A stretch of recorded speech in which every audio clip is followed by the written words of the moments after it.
Welcome investors. Fed Chief Jerome Powell does a press conference last week, gives us the insights and the playbook of the Fed. Higher than expected inflation and higher than expected GDP reports this week. Does that change the direction of the Fed? Let's dive into it. But before we do, if you find value from this video, be sure to like the video and subscribe to our channel so you can stay ahead of the curve with our weekly market videos. I'm your investment advisor, Jake Ackerman. Let's get into it. All right. So does that higher than expected inflation report, that higher than expected GDP report, does that change the playbook of the Fed?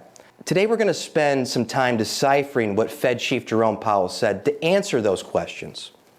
So what we need to pay attention to is Fed Chief Jerome Powell, the Fed officials use what's called Fed talk. They're never going to be really straightforward with us and tell us exactly, hey, 1 + 1 = 2. No, it's not that easy. It's going to be 1 + 1 divided by 6, carry the 1. It's always going to be complex. We have to read between the lines. So again, today we're going to be answering those questions by deciphering what Fed Chief Jerome Powell said at the conference last week to find out where monetary policy is going and to find out what we can do with our money to take actionable investment steps to stay ahead of the curve. Because where we're going, we can't be reactionary. We need to be preemptive and be prepared. And the only way to do that is understand where monetary policy is going and stay away from the herd. And that's what we're going to do today. So I'm going to start with some clips from the conference. They're a little bit out of order because we are going to touch on some different things that the Fed said. So it's not going to be the beginning of the conference all the way through the very end. I'm going to pick out some highlights and the important topics and answer some important questions so we can understand the mind of the Fed, what's really going on with monetary policy, and let's just dive right into it. So I'm going to start with this intro of what's taking place with monetary policy of the Fed and its ramifications of the economy. So let's start this on your screen here. Financial conditions have tightened significantly in recent months, and longer-term bond yields have been an important driving factor in this tightening. We remain attentive to these developments because persistent changes in financial conditions can have implications for the path of monetary policy. What did Fed Chief Jerome Powell tell us there? They're acknowledging the effects of their rate-raising campaign, which actually concluded so far in June of this year. But monetary policy has tightened. Why is that? Because rates have continued to increase. And there's several factors for that. Geopolitical, but the expectation is inflation is going to remain high for some time, and the Fed is going to continue raising rates. But they haven't done so yet. Let's break that down a little bit more. But first, we need to watch another clip to get inside the mind of the Fed. Let me pull this up for you. The way I think about it is, we change our policy. Actual and expected changes in our policy affect financial conditions, and persistent changes in financial conditions affect economic activity, hiring, and inflation. So one question is, are we seeing the longer run bonds, the increases in rates, are we seeing those come through in financial conditions in a persistent way? And I think if you look at financial conditions indexes, the answer so far would be yes, you are. So what did Fed Chief Jerome Powell tell us there? When the Fed changes monetary policy, or the markets expect the Fed to change monetary policy, the markets respond, whether they are actually raising interest rates or the market expects them to raise interest rates. It has ramifications. It causes monetary policy to tighten, interest rates to go up. And he highlighted the long-term end of the bond market. And where does that lead to? That leads to long-term mortgage rates. That 30-year interest rate mortgage has been going through the roof, even though the Fed hasn't been raising rates. That's the expected ramifications of of tightening policy. That's the expectations of the Fed raising interest rates, even though they haven't done so. Why does this happen? Because the Fed uses a strategy, and Let me pull this up on your screen. We'll look at that strategy together to understand why interest rates go up without them actually raising interest rates. All right, I'm going to highlight the area that's important for this conversation here. In the U.S., moral suasion is also known as jawboning, since it amounts to talk, in contrast to more forceful methods the Federal Reserve, the Fed, and other policymakers have at their disposal, more specifically attempts by central banks to influence the rate of inflation without resorting to open market operations. So what the heck does that mean? That means they actually don't have to go raise interest rates, and it can have, just by talking, jawboning, that have an effect on what the market does. So if the market is very forward-looking, it's going to price in things before they take place, expectations. So if the market thinks the Fed is going to raise interest rates, the market already does it, and it does it preemptively. So the Fed doesn't have to actually do it. They can just go out and talk about it. And that's what they've been doing. We're going to keep rates high for long. We're going to keep raising interest rates if it calls for it. And they haven't done it because they don't need to, because the market has already done it for them. Next thing we need to really understand is something called the lag effect. So the Fed started raising interest rates March 2022, and yet the economy is still very strong. However, we have been seeing in the last few months the data, some of the data, it's not going to be all the data, we're going to see it in places, and then we're going to see it translate to other places of the economy. And it's not all going to happen at the same time, just like inflation when it started rising in 2021. We see it in a commodity, your buildings. And the last thing we see in inflation was in your services industry. So we're going to see these lags in different areas. So let's get into how Mr. Jerome Powell understands these lag effects and what they're doing about it, and how this combines with their jawboning and not raising interest rates because they really don't need to at this point.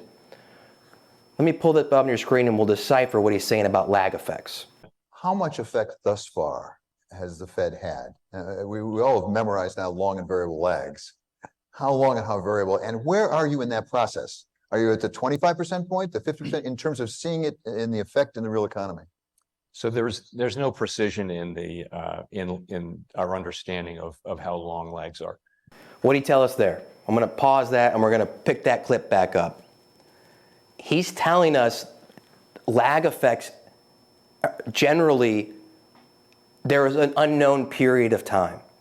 Milton Friedman coined this term called lag effect. He was a Nobel Prize economist back in the 70s and 80s. And he coined this phrase because he looked at many different economic cycles, and he found when the Fed starts moving monetary policy, starts tightening, loosening monetary policy, there's a delayed effect, and before we see it.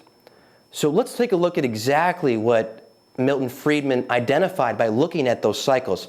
I'm going to pull that up on your screen real quick.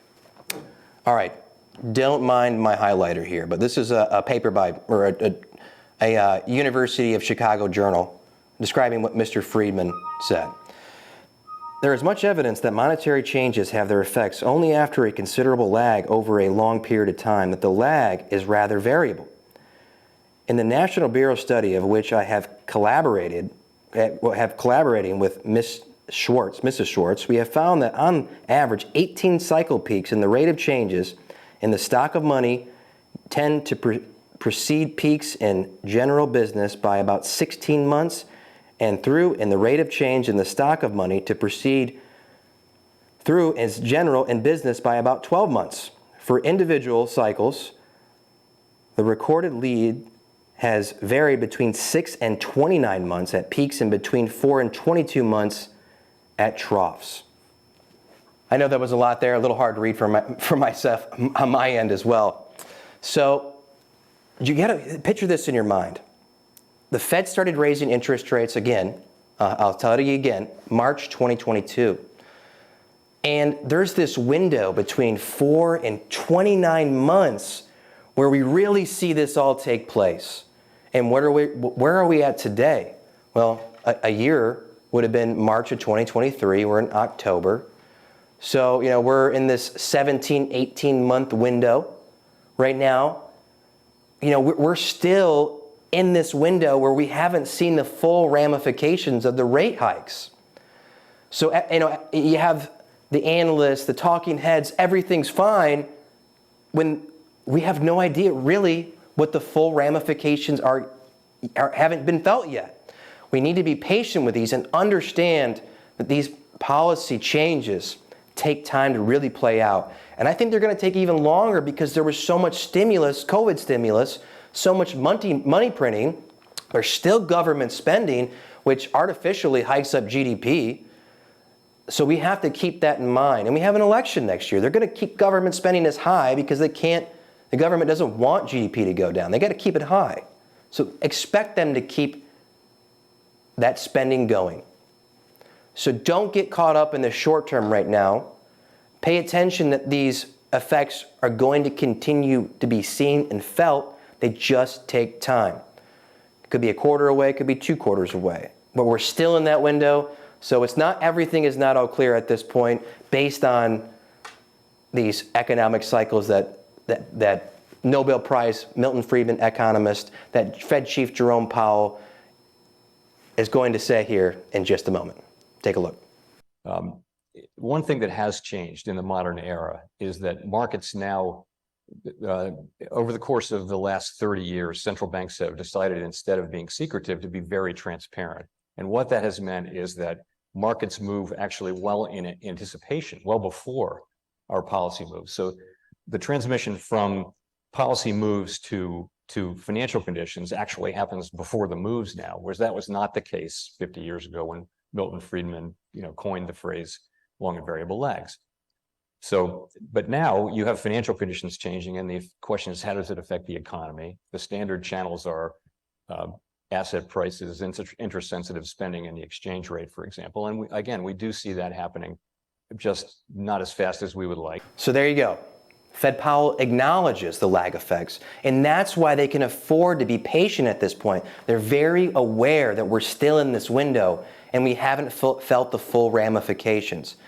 And they haven't raised rates, but monetary policy has tightened continuously. So that creates even more risk that asset prices, your real estate, coming down. And take a look at mortgage rates. Let me pull that up on your screen here. Again, Fed hasn't raised rates since June, but take a look. It has just continued to climb at a very fast rate, getting, as of yesterday, 7.79% interest rate. So there you're seeing, the mortgage rate, 7.79%, without them having to raise interest rates. So what is the Fed going to do, even though we have hot inflation numbers? Again, the market expectations the market is already, especially the bond market, interest rate market, is already priced in another rate hike. Do we get that rate hike? The market has already priced it in. If we get it, no ramifications are really going to be felt. Yeah, interest rates may go up again a little bit slightly, but they've already priced that in. It doesn't need to reprice things in. Listen to what Jerome Powell says here. Given the uncertainties and risks, and given how far we've come, the committee is proceeding carefully. We will make decisions about the extent of additional policy firming and how long policy will remain restrictive based on the totality of the incoming data, the evolving outlook, and the balance of risks. The Fed has come a long way. They are acknowledging the risks that are brought upon these high interest rates, tight monetary policy. They can afford to be patient. I'll say that again. But again, they may hike interest rates one more time. Time is going to tell. We're likely not going to get this interest rate hike next week when the Fed does their press conference. Do we get more hot inflation data leading into the holiday time? That's going to be the question. Do we get one more? And again, the market's already priced it in, not huge ramifications. So I want to leave you with these final thoughts and this final conclusion by Fed Chief Jerome Powell so we can really understand that, again, we may get another interest rate hike. That's already on the table. Market's already priced that in. Do we get another one? Likely not. But they're going to keep interest rates high for as long as they possibly can. We have to understand that. They're going to keep it high for a long time. When do they start to when do they start to reduce interest rates? I'm going to tell you, but first, watch the conclusion of Fed Chief Jerome Powell. But ultimately, what we want to get back to is a long period of price stability. That's the best thing we can provide, and that policymakers and businesses and everyone and people can just lead their lives not worrying about inflation. This is what we can deliver. It's what we have to deliver, and this is the time. You know, our independence is not for times when we're really popular. It's for when we're doing something that really the public counts on us to do, notwithstanding that it's challenging and difficult, and you know, higher interest rates are difficult for everybody. So don't really expect maybe one more rate increase, but no longer, we're probably not going to get another one after that. Because the lag effect, right? We're going to start to continue to see the ramifications of the tight monetary policy, which are coming, just haven't felt them yet. So when does the Fed cut rates? They're not going to cut rates because how important defeating inflation is for the American people and for the world. We're not going to cut rates until things are breaking or they absolutely have to. So until we start to see the unemployment tick up, until we start to see more business failures, until we start to see severe pain, they're not going to cut interest rates. And historically, when we start to feel pain, you know, generally that's already too late. The train is already in motion at that point. So they'll cut rates, but again, once they start cutting rates, we're going to feel that lag effect again. And the cycle will be back to square one. So join us next week when we cover that Fed press conference, see what the Fed decision is. Maybe we get a surprise. I highly doubt it, but we're going to decipher the very important press conference to get more details and insights in the mind of the Fed officials. I'm Jake Ackerman, your investment advisor channel, expertise you deserve, experience you can count on.